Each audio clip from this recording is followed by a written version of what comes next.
If you're anything like me, then when you come across something that you desire, then you're always looking for the simplest, the easiest, and the most effective path to having that thing. The simplest to understand, the easiest to do, and the most effective method at obtaining that thing. Right? You're looking for a good, healthy combination of all of those. Now, when it comes to building things, I will be the first to admit I am not a big fan. I'm just not a big fan of building stuff. I would much rather hire a professional in that area and let him come do what he do. Right? Now I like to get a general knowledge and understanding about the thing that he's doing so I can do general maintenance and upkeep of it. But the bulk of it, I'm gonna let him do what he do. I'm gonna leave that to them. It's no different when it comes to building your soil. I actually may have spoken too soon. There is a little difference when it comes to building your soil. If you hired a professional, it might cost you thousands, tens of thousands, hundreds of thousands, millions of dollars to build that thing. When it comes to building your soil, there are trillions and trillions, quadrillions, unfathomable numbers of professionals that are more than happy to do it for you for free. Sounds like a pretty good deal to me.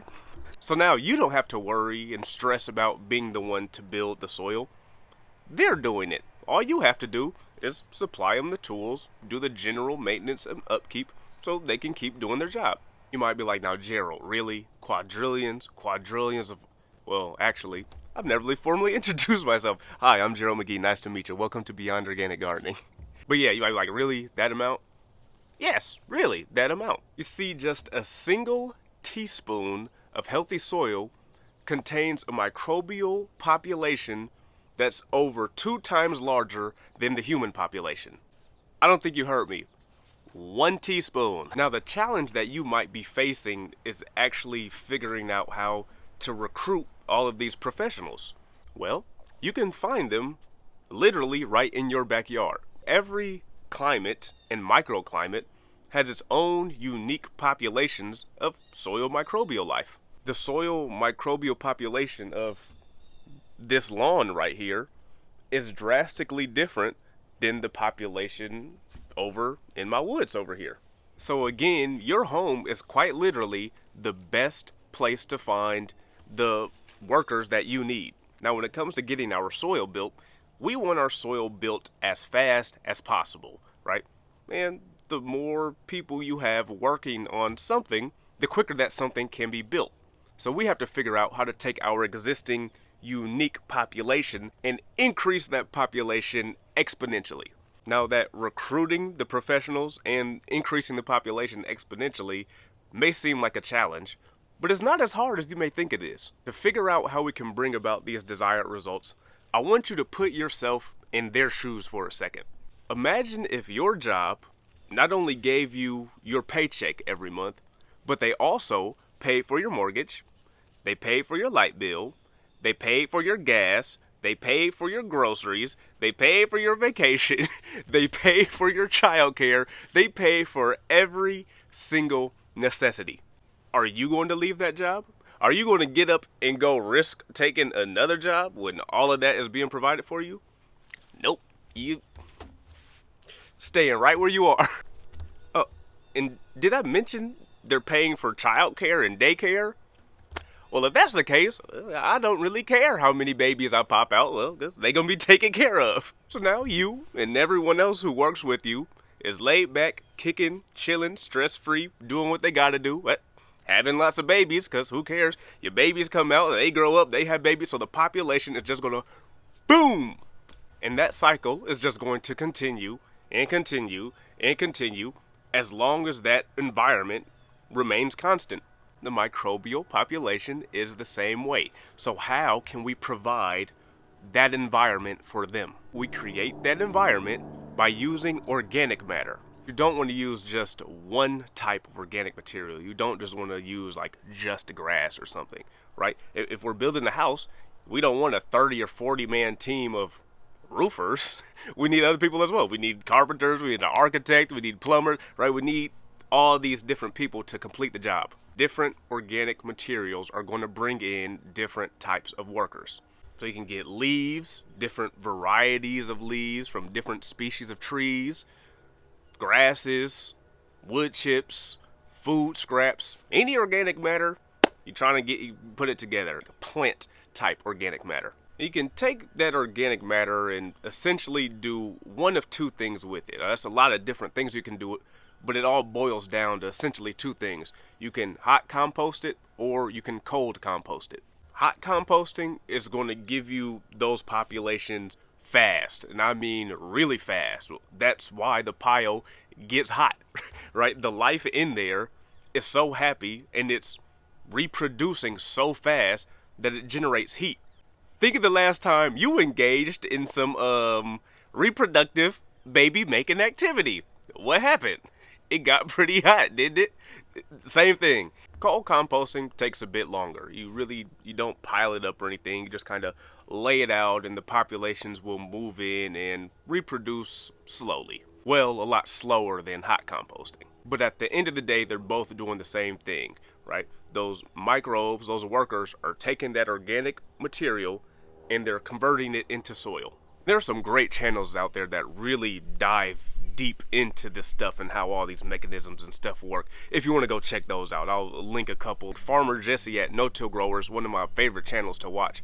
Like he says all the time, context is key, right? Which it is. Everybody's situation is a little bit different than the next person's. Whether you pick a hot composting method or cold composting method, it doesn't really matter, right? Whichever fits best for you. For me personally, I love using a cold composting method, right? Because again, if we go back to the beginning, the simple, the easiest, and the most effective, well, for me, that's cold composting because I just don't like doing the work that it takes to make hot compost piles and maintain them, and I'm not a big fan of that. I'm not. I like as little of my own input as possible because the less input that comes from me, the less chance there is for it to get screwed up. So I like to be hands off. The cold composting method that I use, it just mimics the forest floor, essentially. It mimics the cold composting method that the creator uses, right? The forest floor is where the healthiest soil on the planet can be found. So it would it would be wise in my eyes to mimic the area that the creator designated to have the healthiest soil on the planet. Now, because I'm mimicking the forest floor, my organic material consists of a bunch of different species of leaves, different species of wood chips, and a little bit of manure. But I'd say 90% of all of that organic material is those leaves and wood chips. And a vast majority of those leaves and wood chips came from leaves and trees that were already on my property. Because again, everything local to you is going to be the best. If you're mimicking this method as well, then you could just lay it down and those microbial populations would find their way to it and slowly increase and grow and then come to a nice homogenous society of microbial professionals. That would happen over time. But I like to help them find it a little bit quicker. So let me show you how I help them out a little bit by doing a little bit of a relocation for them. Because I'm mimicking the forest and I've used materials from my area, well, my woods have the perfect microbial population for my method. The forest has already worked really hard and built up the perfect population over time, so I just go and borrow from that. I take my little container here, used to have like a little tomato or pepper in it or something. You don't need much soil from the forest at all. Again, 1 teaspoon has 2 times the human population in microbes in just a teaspoon. So you can imagine how big the population is just in this little container here. So again, we don't need a lot. We just need enough to inoculate the area. So I go in, I fill up this container with soil from different spots within the forest, right? I lift up logs and I put in some soil from there. I find a different species of log and I put some soil in there. I go to the base of different trees and grab some soil from there, right? You know, different species of trees, put soil in. I'm trying to go to as many unique spots within the forest as possible and collect little samples from there, because again, the populations in each of those areas are going to be vastly different than the next. After I get my little pail full, I go up to where I have my garden at, and then I just inoculate the area. I sprinkle it over the top of my wood chips and leaves. I bury some down in there. I just go all around to different spots within my garden, and I spread it out, as evenly as possible. You can see I have a couple piles of wood chips here that I've never spread out, but I inoculated some my seed or some forest soil into them. And you can see just all of the mycelium in here. Like, look, this is absolutely insane. Look at this. The smell of this stuff. Oh. This is real life. I mean, for real, one of my favorite smells on the planet. I'm not even joking. I mean, this stuff smells so good to me. And it makes me so happy. It just brings me so much joy. Like, ooh, I can't even articulate how much joy this brings. It's almost like the creator put us in the garden for a reason. Oh, and also the reason that you don't need much is, look, even off over to the areas where I do have some wood chips spread out. I mean, you can see it's spreading all the way throughout here too. So it doesn't take much. It just needs a little bit of inoculation, and then you maintain the food and it'll just grow and spread, reproduce, and it'll stay here. I do this 5 or 6 times throughout the year, and I'm going to explain why. Quick interjection. I've only done this process one time. Once those populations are in there, they're in there. As long as you continue to maintain them, you don't have to do this every year. All right, back to the video. I do it during the winter, the fall, the spring, the summer, and also the little transition periods between the seasons as well. Really, anytime the temperature swings about 10 to 15 degrees, I'll do this. I do this for the same reason I collect samples from different areas in the forest.